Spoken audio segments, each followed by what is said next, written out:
भाजपा का कार्यकर्ता साल के हर दिन चौबीसों घंटे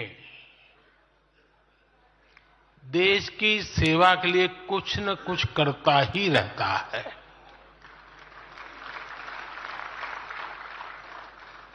लेकिन अब अगले 100 दिन नई ऊर्जा, नया उमंग, नया उत्साह,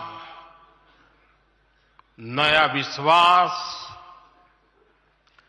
नए जोश के साथ काम करने का है। आज 18 फरवरी है और इस कालखंड में जो युवा 18 वर्ष के पड़ाव पर पहुंचे हैं, वो देश की 18वीं लोकसभा का चुनाव करने वाले हैं।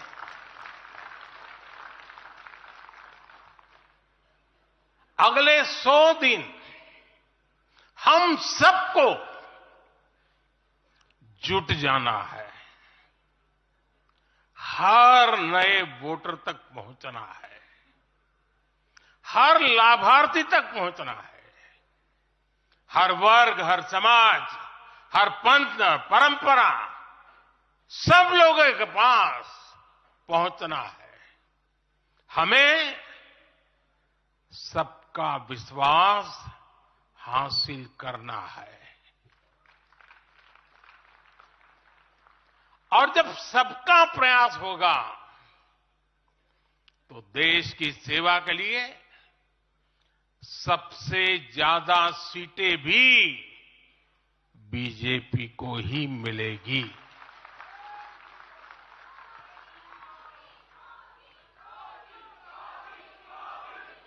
और आज कल मुझे पदाधिकारियों के साथ बैठने का अवसर मिला। कल दोपहर के से आप सबके साथ बैठने का अवसर मिला।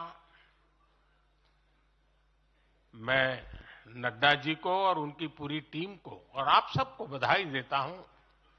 जब मैं पदाधिकारियों की बैठक में साल भर के काम का रिपोर्टिंग सुन रहा था,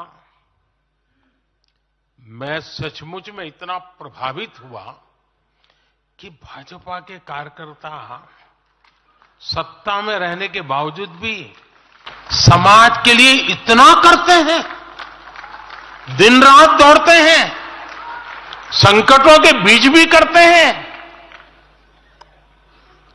और सिर्फ भारत मां की जय के लिए करते हैं। ये 2 दिन में जो चर्चा हुआ, विचार विमर्श हुआ है, देश के उज्जवल भविष्य के लिए हमारे संकल्प को दृढ़ करने वाली हर बातें हुई है। मैं इस भव्य आयोजन के लिए,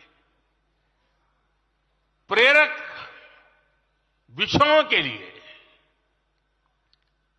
आप सबको भी,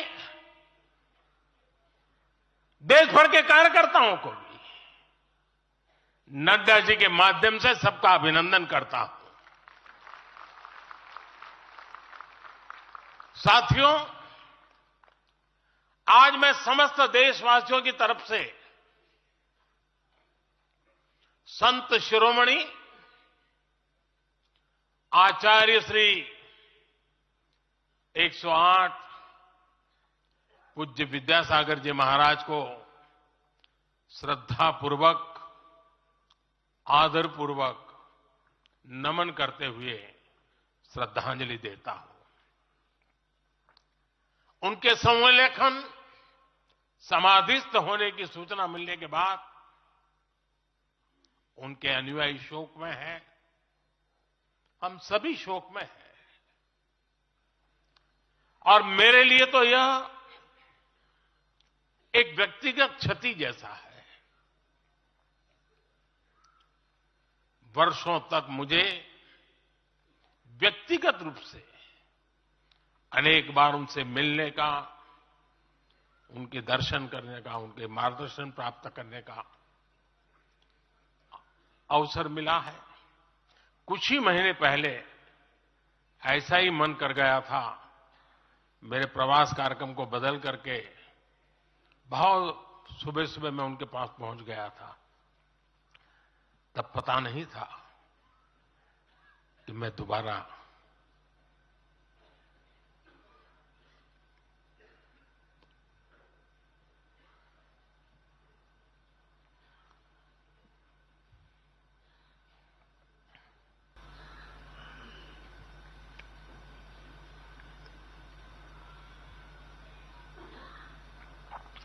उनके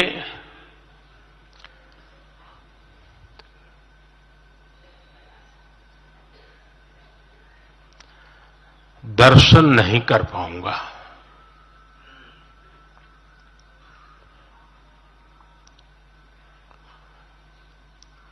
ये मेरा सौभाग्य रहा है कि पिछले 50 से भी ज्यादा वर्षों से मुझे देश के गणमान्य आध्यात्मिक मूर्तियों के निकट रहने का, उनके आशीर्वाद पाने का अवसर रहा है। और इसलिए मैं उस आध्यात्मिक जगत की उस शक्ति को भलीभांति जानता हूं, समझता हूं, अनुभव करता हूं। आपको सुनकर के आश्चर्य होगा कि वे तो दिगंबर परंपरा से थे। उनका जीवन कैसा होता है हम जानते हैं, लेकिन शायद ही कोई ऐसी महत्वपूर्ण घटना ऐसी नहीं होगी या मेरी तरफ से कुछ महत्वपूर्ण किसी काम में मेरा संबंध आया हो, 24 घंटे के भीतर भीतर उसका एनालिसिस करके मुझे उनका संदेश आता था। यानी कितने जागरूक थे।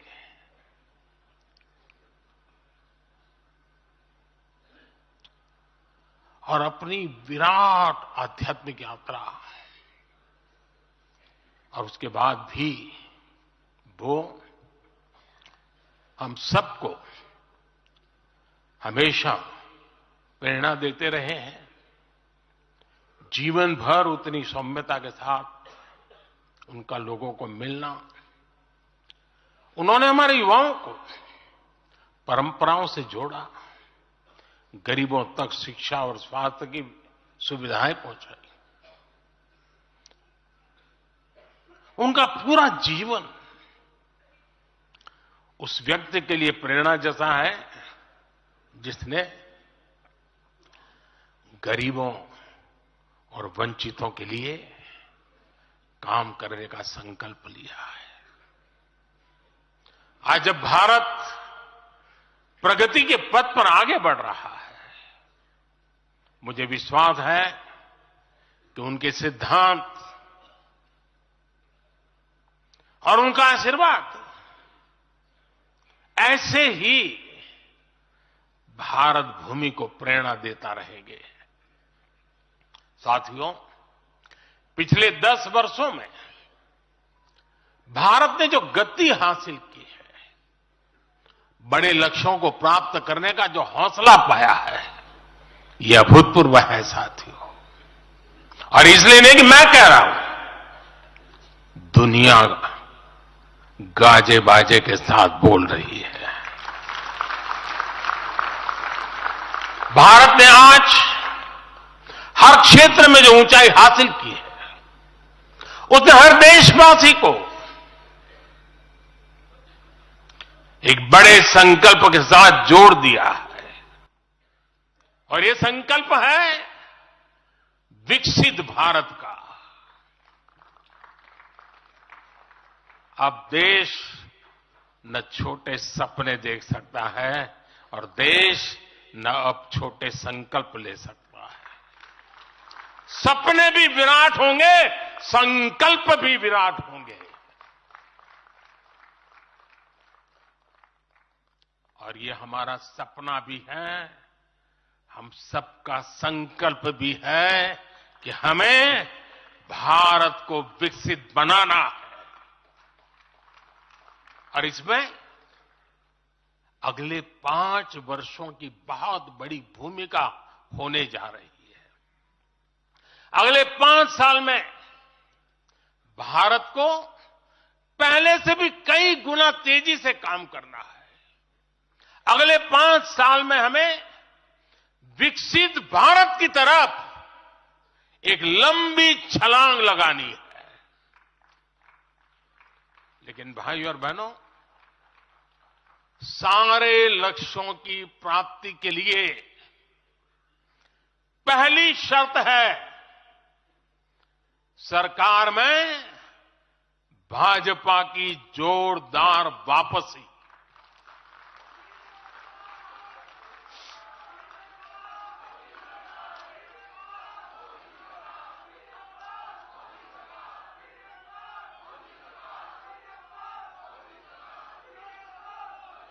आज विपक्ष के नेता भी एनडीए सरकार 400 पार के नारे लगा रहे हैं।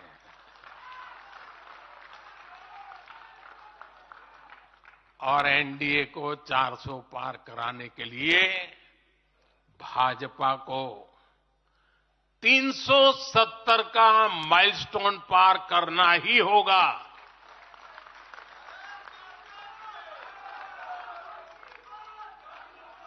साथियों, कई बार लोग मुझसे कहते हैं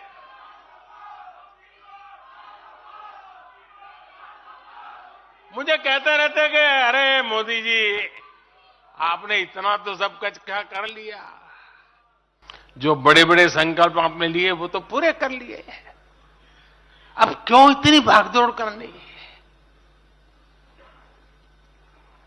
साथियों, पूरा देश मानता है 10 साल का बेदाग कार्यकाल और 25 करोड़ लोगों को गरीबी से बाहर निकालना ये सामान्य उपलब्धि नहीं है। पूरा देश मानता है हमने देश को महाघोटालों और आतंकी हमलों के खौफ से मुक्ति दिलाई है। पूरा देश मानता है हमने गरीब और मिडिल क्लास का जीवन बेहतर करने का प्रयास किया है। लेकिन जो लोग सोचते हैं कि बहुत हो गया, ऐसा सोचने वालों को मैं एक पुरानी घटना जरूर बताना चाहूंगा। एक बार एक बहुत बड़े नेता मुझे मिले, मेरे प्रधानमंत्री पद के दूसरे कार्यकाल पे। बोले, मोदी जी, प्रधानमंत्री बनना बहुत बड़ी बात है, आप बन गए। आपने इतने दशकों का संगठन का भी काम कर लिया, मुख्यमंत्री के रूप में भी इतना लंबा समय रह चुके, प्रधानमंत्री में भी दोबारा आ गए। अब इतना काम पा लिया है, अब तो थोड़ा बैठो, आराम करो, बहुत कर लिया, ये उन्होंने मुझे कहा था। उनकी वो भावना राजनीति के पुराने अनुभवों से थी। लेकिन साथियों, हम राजनीति के लिए नहीं, राष्ट्र नीति के लिए निकले हैं।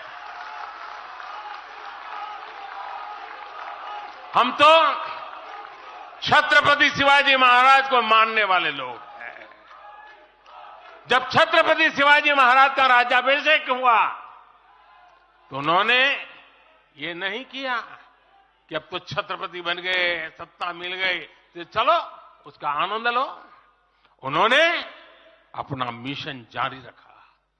ऐसे ही उनसे प्रेरणा लेकर के मैं अपने सुख वैभव के लिए जीने वाला व्यक्ति नहीं हूं। मैं बीजेपी सरकार का तीसरा टर्म सत्ता भोग के लिए नहीं मांग रहा हूं।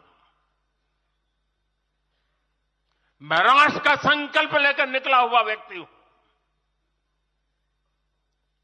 अगर मैं अपने घर की ही चिंता करता तो आज करोड़ों गरीबों के घर नहीं बना पाता। मैं देश के करोड़ों बच्चों के भविष्य के लिए जीता हूं, जागता हूं, जूझता रहता हूं।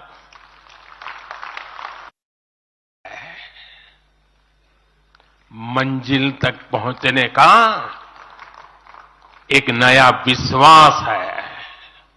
अभी हमें देश के लिए, कोटि कोटि भारतीयों के लिए, हर भारतीय का जीवन को बदलने के लिए बहुत कुछ हासिल करने का सपने हैं, संकल्प है, और उसके लिए बहुत से निर्णय अभी बाकी है। साथियों, आज भाजपा युवा शक्ति, नारी शक्ति, गरीब और किसान की शक्ति को विकसित भारत के निर्माण की शक्ति बना रहा है। पहले लोगों को लगता था कि सरकारें बदलती हैं, व्यवस्था नहीं बदलती। हमने सच्चे अर्थ में सामाजिक न्याय की भावना से हर व्यवस्था को पुरानी सोच, पुरानी अप्रोच से बाहर निकाला। जिनको किसी ने नहीं पूछा, हमने उन्हें पूछा है। इतना ही नहीं, हमने उसको पूजा है। आदिवासियों में भी सबसे पिछड़ी जनजातियों को पहले किसी ने नहीं पूछा। हमने उनके लिए पीएम जनमन योजना बनाई। लाखों विश्वकर्मा परिवारों को किसी ने नहीं पूछा। हमने उनके लिए पीएम विश्वकर्मा योजना बनाई। रेहड़ी, ठेले, फुटपाथ पर काम करने वाले लाखों साथियों के बारे में किसी ने नहीं सोचा। हमने उनके लिए पीएम स्वनिधि योजना बनाई। साथियों, पहले की सरकारों ने महिलाओं के हितों की, उनके जीवन में आ रही परेशानियों की भी कभी चिंता नहीं की। हमारे यहां बेटियों को गर्भ में ही मार डालने की कितनी विराट समस्या थी। हमने इसके लिए सामाजिक चेतना, साथ साथ कड़े कानून, दोनों का सहारा लिया। पहली बार देश में बेटी बचाओ बेटी पढ़ाओ जैसा एक जन आंदोलन चला, जिसका एक बहुत ही सार्थक प्रभाव हुआ। हमने बालिकाओं के, महिलाओं के पोषण पर विशेष बल दिया। हमने पोषण अभियान चलाया ताकि गर्भवती महिलाओं को उचित मदद मिल सके। स्वस्थ महिला ही स्वस्थ संतान को जन्म दे सकती है। गर्भ के समय महिलाओं को उचित पोषण मिले, इसके लिए मातृ वंदना योजना के तहत 3.25 करोड़ से अधिक बहनों को सीधी मदद दी। हमने सुरक्षित मातृत्व अभियान के तहत लगभग 5 करोड़ गर्भवती महिलाओं को हेल्थ चेकअप किया। प्रयास यही था कि माता और शिशु दोनों के जीवन पर पहले जो खतरे रहते थे उन्हें कम किया जा सके। 2014 से पहले महिला सुरक्षा को लेकर कितनी चिंताएं होती थी। हर कोई चिंतित रहता था। हमने रेप, बलात्कार ऐसे अपराधों को, संगीन अपराधों में फांसी की सजा सुनिश्चित की। ऐसे मामलों का तेजी से निपटारा हो, इसके लिए भी विशेष व्यवस्थाएं बनाई। साथियों, मैं देश का पहला प्रधानमंत्री हूं जिसने शौचालय जैसे विषय को लाल किले से उठाया। मैं देश का पहला प्रधानमंत्री हूं जिसने महिलाओं के खिलाफ अपशब्दों पर लाल किले से नाराजगी व्यक्त की थी।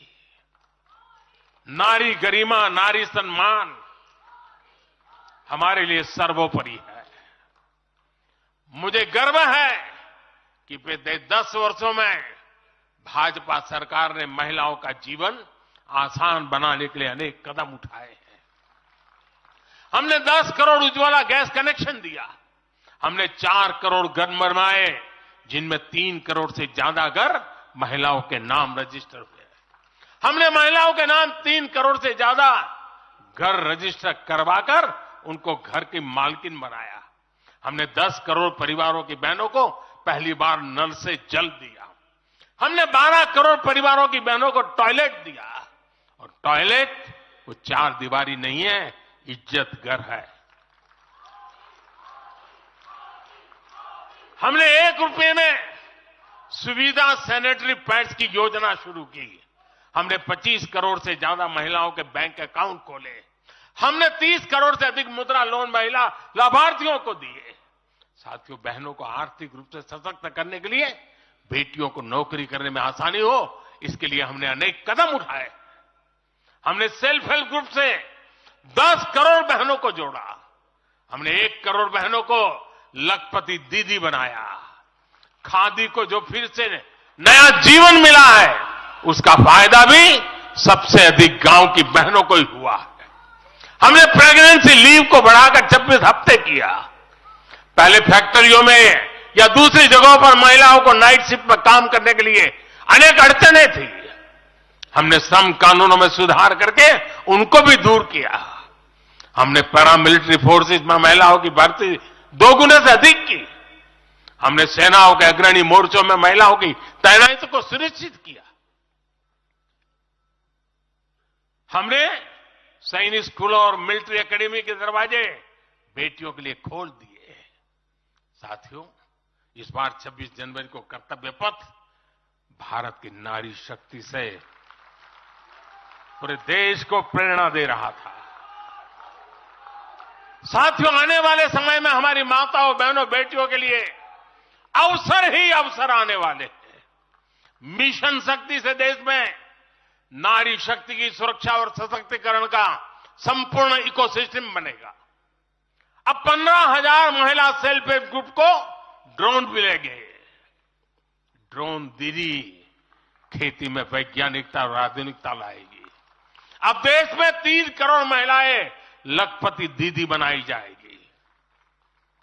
पीएम विश्वकर्मा योजना से परंपरागत कला और शिल्प से जुड़ी बहनें सशक्त होगी। नई नेशनल एजुकेशन पॉलिसी से बेटियों को शिक्षा और स्किल के मामले में सबसे अधिक फायदा होगा। गांव के पास ही बेहतर स्पोर्ट्स इंफ्रास्ट्रक्चर बने, बेटियां हमारी स्पोर्ट्स में कमाल करेगी। साथियों, आज जब मैं बीते 10 वर्षों की तरफ नजर डालता हूं तो कितना ही कुछ याद आता है। ये 10 वर्ष साहसिक फैसलों, दूरगामी निर्णयों के नाम है। जो काम सदियों से लटके थे, हमने उनका समाधान करने का साहस करके दिखाया है। अयोध्या में भव्य राम मंदिर का निर्माण करके हमने 5 सदियों का इंतजार खत्म किया है।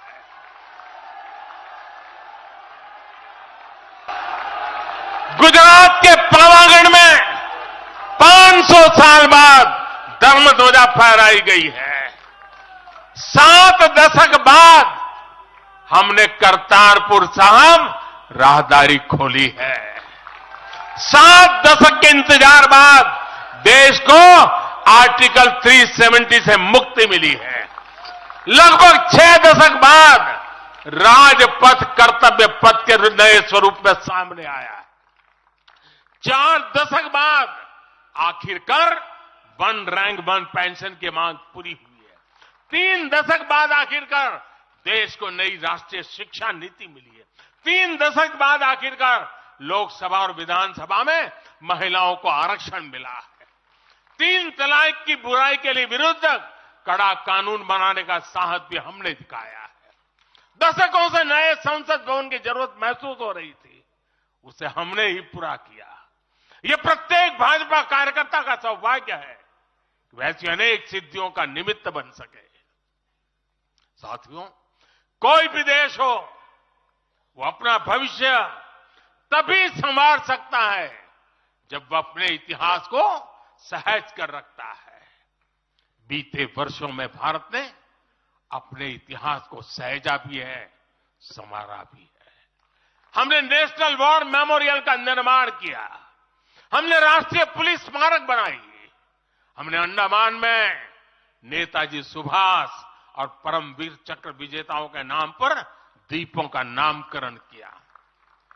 हमने दांडी में नमक सत्याग्रह का आधुनिक स्मारक का निर्माण किया। हमने बाबा साहब आंबेडकर से जुड़े पंच तीर्थ को विकसित किया। हमने रांची में भगवान बिरसा मुंडा की स्मृति में म्यूजियम बनाया। सरदार पटेल को समर्पित स्टैच्यू ऑफ यूनिटी हमारे कार्यकाल में बनी। 31 अक्टूबर को राष्ट्रीय एकता दिवस हमारी सरकार ने घोषित किया। 15 नवंबर को जनजातीय गौरव दिवस के रूप में घोषित करने का अवसर हमें मिला। 14 अगस्त को विभाजन विभीषिका दिवस के रूप में याद करने का निर्णय हमारी सरकार ने लिया। 26 दिसंबर को हमने साहिबजादों की स्मृति में वीर बाल दिवस घोषित किया। 26 नवंबर को संविधान दिवस घोषित करने का फैसला भी हमारी सरकार ने किया और 21 जून को संयुक्त राष्ट्र ने इंटरनेशनल योगा डे भी हमारी ही सरकार के प्रयासों से घोषित किया। साथियों, विपक्ष के हमारे दल भले ही योजनाओं को पूरा करना न जानते हो, लेकिन झूठे वादे करने में इनका कोई जवाब नहीं रहा है। बावजूद इसके आज एक वायदा करने से ये सारे राजनीतिक दल घबराते हैं। एक भी राजनीतिक दल के मुंह से नहीं सुना होगा आपने, जो वायदा हम कर रहे हैं ना, इसका जिक्र तक करने का उनमें सामर्थ्य नहीं है।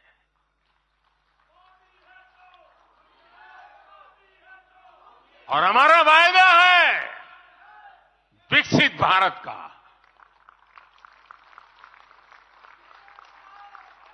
इन लोगों ने स्वीकार कर लिया है कि ये लोग भारत को विकसित नहीं बना सकते।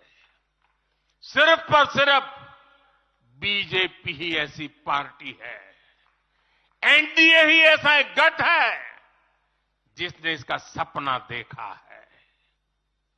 हम मिशन मोड पर भारत को 2047 तक देश जब आजादी के 100 साल मनाएगा, हम भारत को विकसित देश बनाने के लिए काम कर रहे हैं। हमने तीसरे टर्म में भारत को दुनिया की तीसरी बड़ी आर्थिक ताकत बनाने का संकल्प लिया है और ये मोदी की गारंटी है।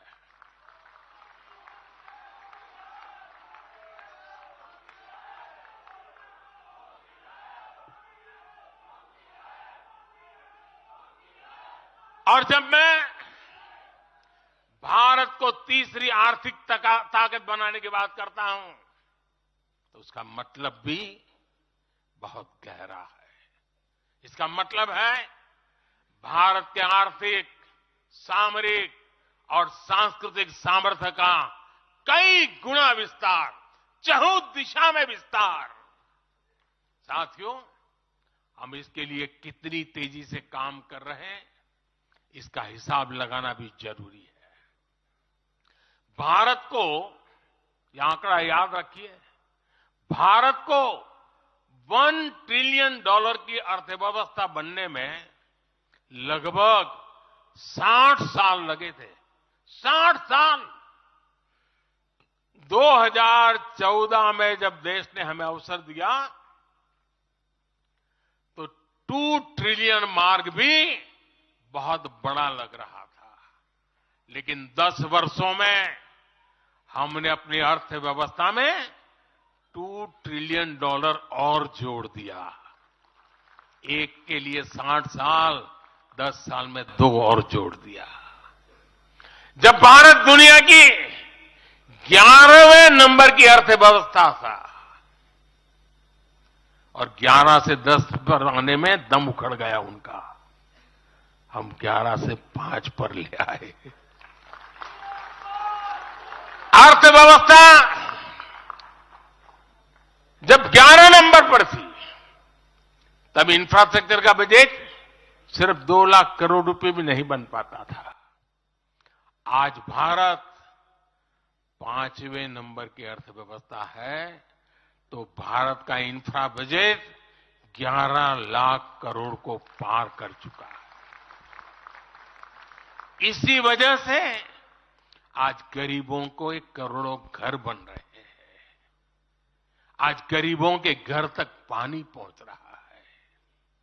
आज देश में रिकॉर्ड मेडिकल कॉलेज, अस्पताल, यूनिवर्सिटीज बन रहे हैं। गांव तक की सड़कें बन रही हैं। जब भारत दुनिया की टॉप 3 अर्थव्यवस्थाओं में आएगा, तो आप कल्पना कर सकते हैं कि विकास कार्यों के लिए हमारे पास कितनी ज्यादा पूंजी होगी। इसलिए भारत के टॉप 3 इकोनॉमी में आने का मतलब है भारत के हर परिवार का जीवन स्तर सुधरेगा। भारत के हर परिवार की आय बहुत अधिक बढ़ जाएगी। भारत का पब्लिक ट्रांसपोर्ट और आधुनिक बनेगा। भारत में रोजगार के लिए नए सेक्टर खुलेंगे, रोजगार के और ज्यादा मौके मिलेंगे। भारत के युवाओं को भारत में ही फंडिंग के ज्यादा से ज्यादा अवसर आएंगे। भारत की महिलाओं को हर मोर्चे पर आगे बढ़कर नेतृत्व करने का मौका मिलेगा। हमारे किसान लेटेस्ट टेक्नोलॉजी से जुड़कर काम करेंगे। कृषि उत्पाद में वैल्यू एडिशन करेंगे। लोगों की जीवन बेहतर बनाने के लिए देश में पर्याप्त संसाधन और आवश्यक व्यवस्थाएं मौजूद होगी। साथियों, मुझे खुशी है कि आज विकसित भारत अभियान की बागडोर भी भारत के युवाओं ने संभाली है। पिछले 1.5 साल में विकसित भारत के संकल्प से जुड़े सुझावों के लिए, और लोगों को ऐसा लगता होगा कि हम बात पता, ऐसा नहीं है। इस पर हम 1.5 साल से चुपचाप काम कर रहे हैं। सरकार की मशीनरी को लगाया है और आपको जानकर के खुशी होगी, अब तक 15 लाख लोगों से ज्यादा लोगों ने विकसित भारत कैसा हो, रोडमैप कैसा हो, इनिशिएटिव कैसे हो, नीतियां कैसी हो, इसमें विचार विमर्श हुआ है। लोगों ने अपने आइडियाज दिए हैं और आपको जानकर के और खुशी होगी, इन 15 लाख में से आधे से ज्यादा वो लोग हैं जिनकी उम्र 35 से कम है। पूरी युवा सोच के साथ हम आगे बढ़ रहे हैं। इन लाखों युवाओं ने विकसित भारत का रोडमैप सुझाया है।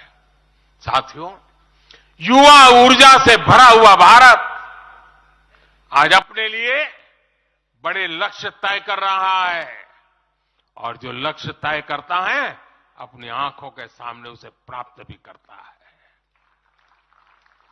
हम 2029 में, 2029 में भारत में यूथ ओलंपिक के लिए तैयारी कर रहे हैं। हम 2036 में भारत ओलंपिक खेलों की मेजबानी करें, इसके लिए काम कर रहे हैं। हम 2030 तक हमारी रेलवे को नेट जीरो टारगेट पर ला करके कार्बन मुक्त करने की दिशा में काम कर रहे हैं। हम 2030 के बजाय अपनी टारगेट डेट से 5 साल पहले ही पेट्रोल में 20% इथेनॉल ब्लेंडिंग का लक्ष्य भी हासिल कर लेंगे। भारत 2070 तक नेट जीरो के लक्ष्य को हासिल करने के लिए भी नीतियां बना रहा है। इसका अर्थ है कि आने वाले समय में हमारे देश में अनगिनत ग्रीन जॉब्स बनेगी। साथियों, विकसित भारत वो नहीं होगा जिसका भविष्य भाग्य के भरोसे हो। इसलिए दूसरे देशों पर भारत की निर्भरता को हम तेजी से कम कर रहे हैं। इसलिए हम देश के लिए बड़े लक्ष्य बना रहे हैं और उनके लिए योजनाबद्ध तरीके से काम भी कर रहे हैं। भविष्य में हम एक ऐसा भारत देखेंगे जिसे लाखों करोड़ रुपए का खाद्य तेल बाहर से लाने की जरूरत नहीं होगी। हमारे पाम ऑयल मिशन की मदद से हमारे किसान इतने सशक्त हो जाएंगे कि वो देश के पैसों की बचत कर सके। बीते कुछ वर्षों में दलहन, तिलहन और श्री अन्न के लिए विशेष नीतियां बनाई है, जिससे छोटे छोटे किसानों को मदद हो रही है। भविष्य में भी हमारे किसानों को इनसे और लाभ मिलेगा। किसानों के भविष्य को सुरक्षित करने के लिए हमने देश के कोने कोने में अमृत सरोवर अभियान भी शुरू किया। आजादी का अमृत महोत्सव, हम बहुत कुछ कर सकते थे। हम दिल्ली के अंदर कोई एक बड़ा ताबूत खड़ा कर दे के नाम लिखवा सकते थे कि आजादी के अमृत काल में मोदी जी ये बना के गए। हमने आजादी के अमृत वर्ष को जन आंदोलन बनाया और काम क्या किया? तालाब बनाए। हर गांव में जब तालाब बनते हैं ना, वो किसान को सुरक्षित करते हैं, शुद्ध पानी की गारंटी देते हैं, जमीन उर्वरक बना देते हैं। लंबे भविष्य को सोच करके ऐसे काम हम करते हैं। और इस अभियान के तहत देश में अब तक 60,000 से ज्यादा नए सरोवर बनाए जा चुके हैं। 60,000 तालाब, शायद ही किसी सरकार के नसीब में इतना बड़ा काम करने का सौभाग्य आया होगा। ये सरोवर जल सुरक्षा सुनिश्चित करने में किसानों की मदद करेंगे। आज ग्रीन हाइड्रोजन से जुड़े अभियान और सोलर रूफटॉप मिशन के कारण देश रिन्यूएबल एनर्जी के क्षेत्र में भी तेजी से आगे बढ़ रहा है। बहुत जल्द भारत दुनिया का सेमीकंडक्टर हब बनेगा और इससे पूरी दुनिया में नई कंप्यूटिंग रिवॉल्यूशन को भी भारत गति देने का निमित्त बनने वाला है। पोर्ट लेड ग्रोथ से पब्लिक ट्रांसपोर्ट तक आने वाले समय में हर क्षेत्र को नई ऊंचाई मिल सकेगी। साथियों, भाजपा आज देश का एकमात्र दल है जो एक भारत श्रेष्ठ भारत की भावना के प्रति इतना आग्रही भी है और इतना समर्पित भी है।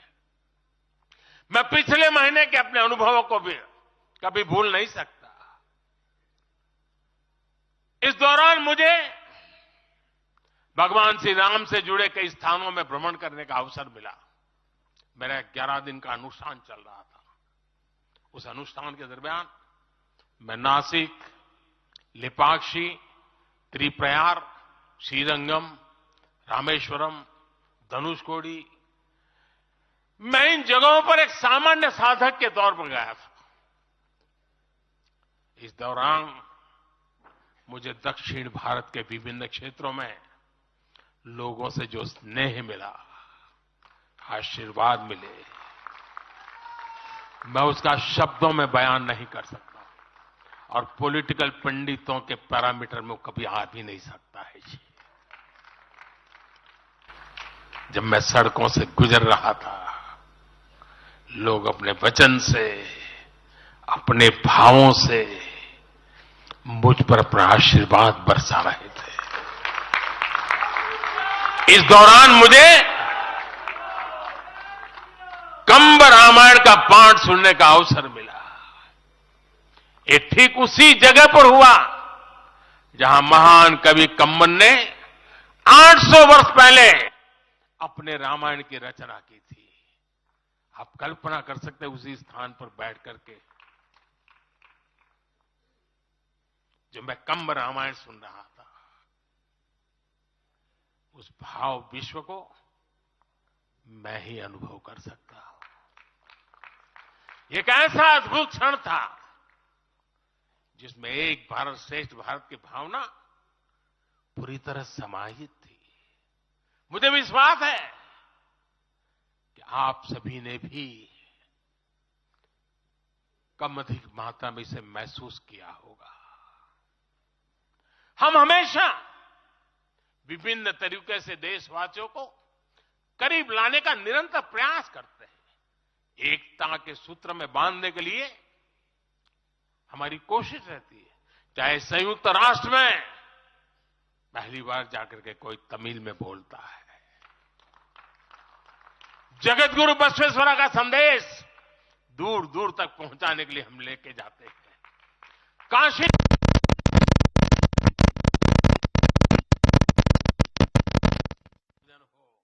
या फिर बीएचयू में सुब्रमण्यम भारती के नाम पर चेयर की स्थापना हो, हम G20 करते हैं तो भी देश के कोने कोने में जाकर के करते हैं। हम विश्व के मेहमान आते हैं तो दिल्ली को ही देश नहीं मानते, हम हर राज्य में लेकर के जाते हैं। हमारे राजभवनों में हर राज्यों के स्थापना दिवस मनाए जाते हैं। कोई भी राज्य भवन होगा, नागालैंड का भी वहां स्थापना दिवस मनाया जाएगा और गुजरात का भी मनाया जाएगा, महाराष्ट्र का भी मनाया जाएगा, गोवा का भी मनाया जाएगा। हर राजभवन में राष्ट्रीय एकता का एक प्रकार से उत्सव बना दिया जाता है। हम अपनी विविधता को सेलिब्रेट करते हैं। एक भारत श्रेष्ठ भारत की भावना हमारे दिल के बहुत करीब है। इसे मजबूत बनाने के लिए हम काम करते हैं। साथियों, एक भारत श्रेष्ठ भारत की भावना हमारी गवर्नेंस में भी दिखाती है। हर क्षेत्र के विकास पर हमारा पूरा फोकस है। नॉर्थ ईस्ट का उदाहरण आपके सामने है। पहले की सरकारों में नॉर्थ ईस्ट को पूरी तरह अनदेखा कर दिया गया क्योंकि पार्लियामेंट की सीटें कम है, उनका इंटरेस्ट नहीं था। हम वोट और सीटों के हिसाब से काम नहीं करते। मेरे लिए तो मेरे देश का हर कोना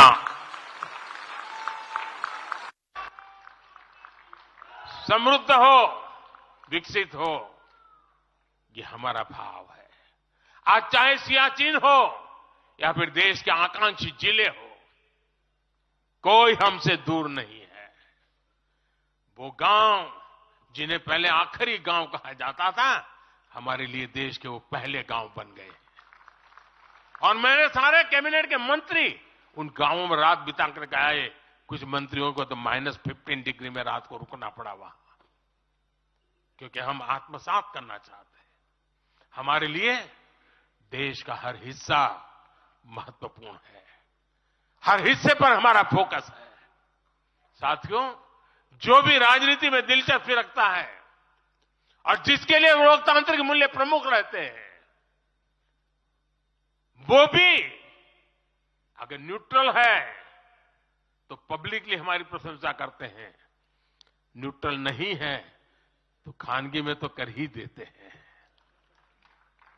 इसकी एक बड़ी वजह है, हमने समय के साथ खुद को सकारात्मकता के साथ बदलने का प्रयास किया है।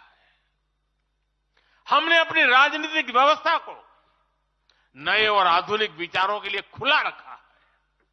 आजादी के बाद वर्षों तक जिन्होंने हमारे देश पर शासन किया, उन्होंने एक व्यवस्था बना दी थी। उस व्यवस्था में कुछ बड़े परिवारों के लोगों को ही सत्ता के केंद्र में रहे, उनके आसपास रहने वाले लोगों को ही राजनीतिक ताकत मिलती रही। अहम पदों पर परिवार के करीबियों को ही आगे बढ़ाया गया।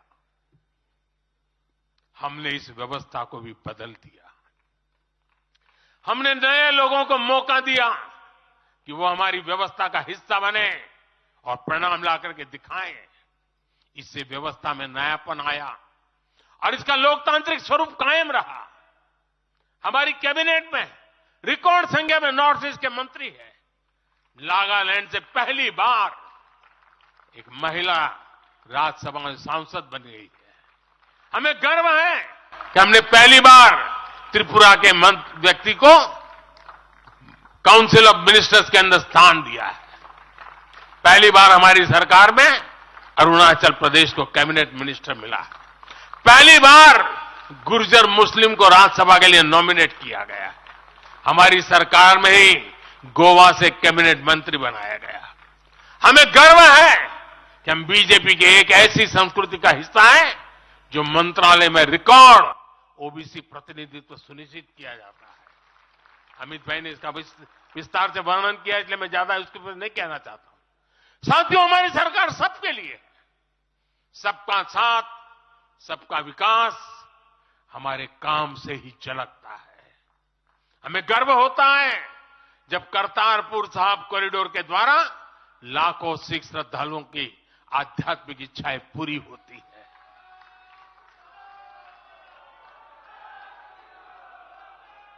अब कल्पना कीजिए, 70 साल तक भारत की सीमा में रह करके हमारे सिख पंथ के अनुयायी दूरबीन से पाकिस्तान के अंदर करतारपुर साहिब के दर्शन करते थे।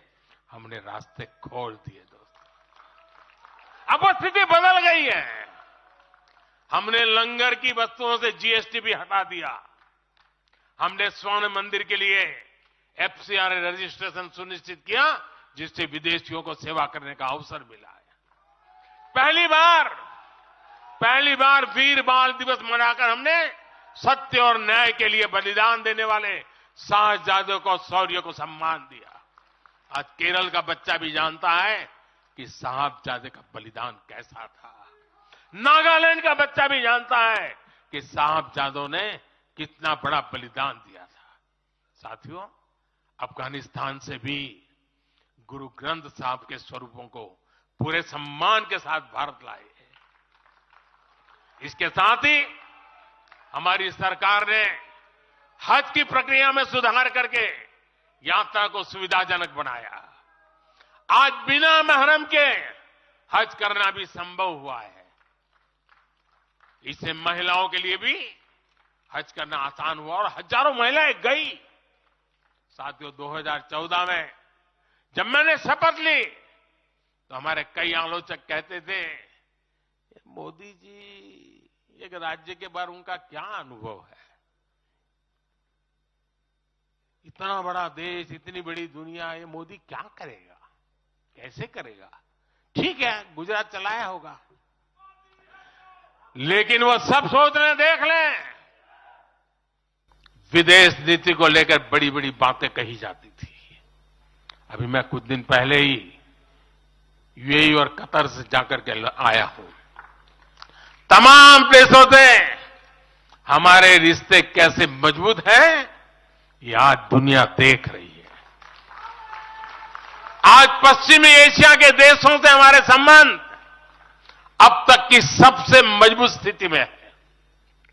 2015 में जब मैं यूएई गया था पहली बार, आप हैरान हो जाएंगे, मेरे पहले 34 साल तक देश का प्रधानमंत्री वहां नहीं गया था। सोचिए किस तरह हमने उस पूरे क्षेत्र को छोड़ रखा था। कांग्रेस की सरकारें पूरे वेस्ट एशिया को सिर्फ पाकिस्तान के संदर्भ में देखा करती थी। उन्हें भारतीयों की शक्ति और उनके विश्वास पर भरोसा ही नहीं था। लेकिन आज भारत इस क्षेत्र से संबंधों का नया अध्याय लिख रहा है। पहले लोग सोचते थे कि बस तेल का इंपोर्ट कर लेते हैं और यहां से कुछ लेबर भेज देते हैं ताकि उनको रोजी रोटी मिल जाए। लेकिन अब ऐसा नहीं है। आज ट्रेड, टेक्नोलॉजी, टूरिज्म, ऐसे अनेक क्षेत्रों में हमारे संबंध बहुत बेहतर हैं और हम निरंतर विकास कर रहे हैं। यहां तक कि अरब के 5 देशों ने मुझे अपना सर्वोच्च सम्मान तक दिया है। यह सम्मान मोदी का नहीं है, 140 करोड़ भारतीयों के सामर्थ्य का सम्मान है। और भाइयों बहनों, विदेश नीति के जो भी जानकार हैं, वो विदेश से मिले हर संकेत भी पकड़ ले रहे होंगे। आज अलग अलग देशों में सत्ता और विपक्ष के दल ये खुलकर मानते हैं कि भारत के सशक्त होने से पूरी दुनिया का हित होने वाला है। ये पूरी दुनिया मानने लगी है। आज हर महाद्वीप में भारत का सम्मान, भारत की ताकत बढ़ रही है। हर देश भारत से गहरे संबंध बनाने पर जोर दे रहा है और इन सब के बीच कोई देश हमारी सरकार से बातचीत के लिए, आप जानकर के हैरान होंगे, अभी तो चुनाव बाकी है, लेकिन मेरे पास जुलाई, अगस्त, सितंबर के डेट पड़े हुए निमंत्रण दे करके। इसका अर्थ क्या है? इसका अर्थ है कि दुनिया के विभिन्न देश भी बीजेपी की सरकार की वापसी को लेकर पूरी तरह आश्वस्त है। वो भी जानते हैं, दुनिया का हर देश जानता है, दुनिया की हर शक्ति जानती है, आएगा तो साथियों, कांग्रेस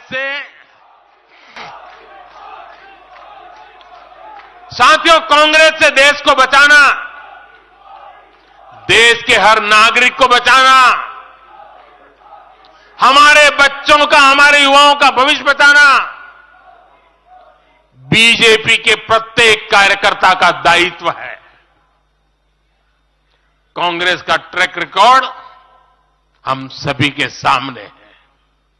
कांग्रेस अस्थिरता की जननी है। कांग्रेस परिवारवाद की जननी है। कांग्रेस भ्रष्टाचार की जननी है और कांग्रेस तुष्टीकरण की भी जननी है। 70 के दशक में जब देश में कांग्रेस के विरुद्ध गुस्सा बढ़ना शुरू हुआ तो खुद को बचाने के लिए इसने अस्थिरता का सहारा लिया। हर नेता की सरकार कांग्रेस ने अस्थिर की। आज यहां प्रस्ताव के समय इसकी चर्चा आई है, तो मैं ज्यादा उसके लिए कहता नहीं हूं। आज भी ये लोग अस्थिरता पैदा करने के लिए नई नई साजिशें कर रहे हैं। इन लोगों ने मिलकर जो गठबंधन बनाया है उसकी भी यही पहचान है। कांग्रेस के पास विकास का एजेंडा नहीं है, फ्यूचर का रोड मैप नहीं है। ये देश को कभी भाषा के आधार पर तो कभी क्षेत्र के आधार पर बांटने में जुटे हुए हैं। साथियों, कांग्रेस का एक सबसे बड़ा पाप ये रहा है कि वो देश की सेनाओं का मनोबल तोड़ने से भी पीछे नहीं रहे। भारत की राष्ट्रीय सुरक्षा और सामरिक शक्ति को नुकसान पहुंचाने में कांग्रेस ने कोई कसर नहीं छोड़ी है। जब भी देश के रक्षा क्षेत्र में कोई बड़ा काम हुआ, जब हमारी सेनाओं ने कोई उपलब्धि हासिल की, कांग्रेस ने हर बार उन पर सवाल उठाए। आप सिर्फ सोचिए कि 5 साल पहले इन लोगों ने क्या कहा था। इन लोगों ने हर कोशिश की कि हमारी वायुसेना को राफेल जैसे एडवांस एयरक्राफ्ट न मिल पाए। इन्होंने अप्रचार किया कि हिंदुस्तान एरोनॉटिकल लिमिटेड को, HAL को खत्म किया जा रहा है। ये लोग तो HAL के बाहर फोटो तक खींचवाने के लिए चले गए थे। लेकिन देखिए HAL आज कैसे धूमधाम से आगे बढ़ रहा है। आज देखिए कितने सारे ऑर्डर आज उनके यहां बुक किए गए हैं। आज जरा देखिए HAL का मार्केट वैल्यू कितना बढ़ गया है। ये वही लोग हैं जिन्होंने हमारी सेनाओं के सर्जिकल स्ट्राइक करने पर उनके पराक्रम पर सवाल खड़ा कर दिया। जब एयर स्ट्राइक हुई तो उसकी सफलता के प्रमाण मांगे जाने लगे। कांग्रेस भारतीय सेनाओं के अपमान का कोई मौका नहीं छोड़ती। साथियों, कांग्रेस कितनी कंफ्यूज है इसका उदाहरण मैं आपको देना चाहता हूं। कांग्रेस में लड़ाई चल रही है और बड़ी तगड़ी लड़ाई चल रही है, लेकिन मजा यह है कि सिद्धांतों की नहीं चल रही है, योजनाओं को समझ में नहीं चल रही है। लड़ाई क्या चल रही है आपको जानकर के आश्चर्य होगा। क्या लड़ाई है? कांग्रेस में एक वर्ग है जो कहता है कि मोदी से तीखी नफरत करो, मोदी पर व्यक्तिगत आरोप लगाओ, मोदी की छवि खराब करने के लिए हर हथकंडे अपनाओ। एक वर्ग है।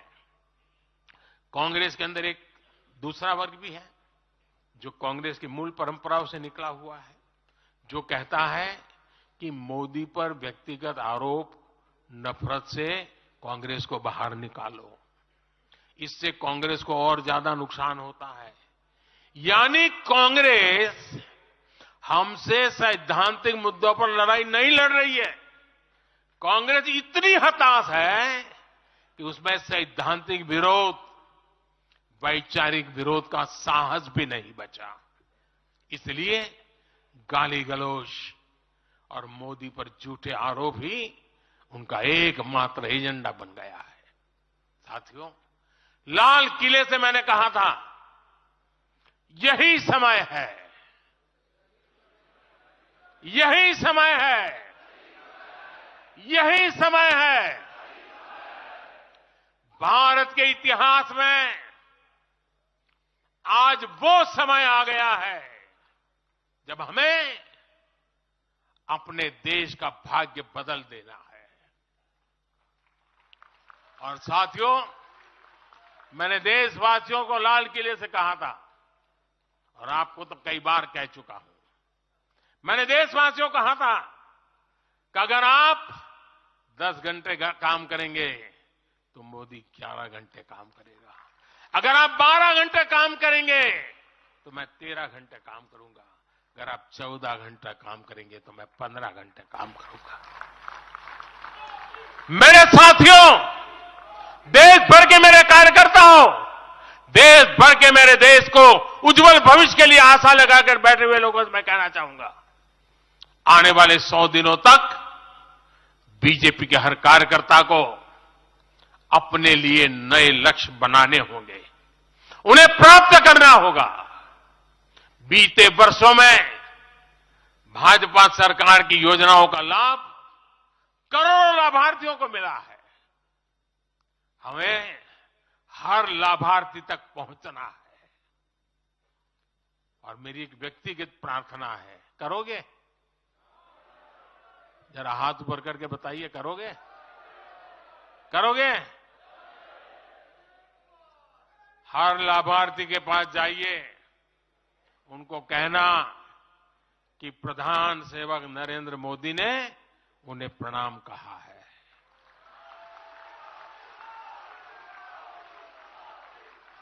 और इसमें आपको नमो ऐप से भी बहुत मदद मिलेगी।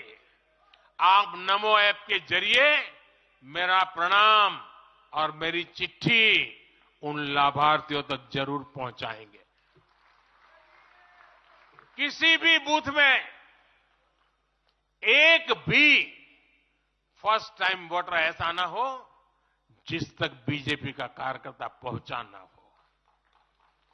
आपको उन्हें पिछले 10 वर्षों के काम और आने वाले 5 वर्षों के प्लान, इसके विषय में जरूर बताना है।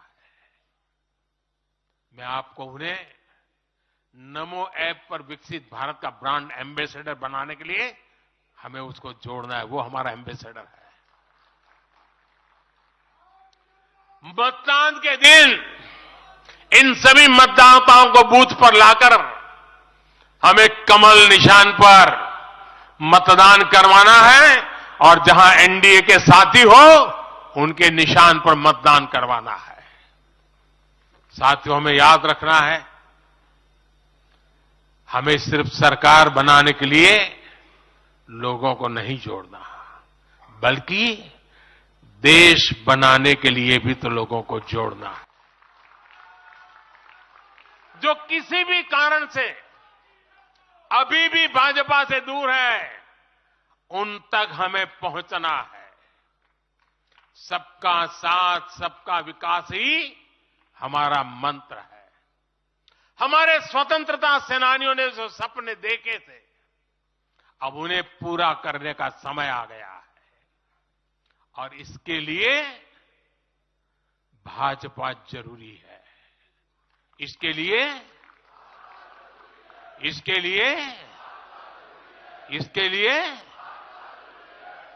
लिए भाजपा सरकार जरूरी है। आज देश की जनता कह रही है, भ्रष्टाचार पर सख्त कार्रवाई होती रहे, इसलिए महंगाई पर लगाम लगी रहे, इसलिए देश के दुश्मनों में डर बना रहे, इसलिए निवेश और नौकरी के अवसर बढ़ते रहे, इसलिए भारत तीसरी बड़ी सबसे आर्थिक ताकत बने, इसके लिए भारत में तेजी से इंफ्रास्ट्रक्चर का निर्माण हो, इसलिए आत्मनिर्भर भारत अभियान सफल हो, इसलिए करोड़ों भारतीयों को मुफ्त राशन मिलता रहे, इसलिए किसानों को सम्मान निधि मिलती रहे, 100% लाभार्थी तक तेजी से लाभ पहुंचे, इसलिए साथियों, आप यहां से एक नए संकल्प के साथ अपने क्षेत्र में जाएं। अब की बार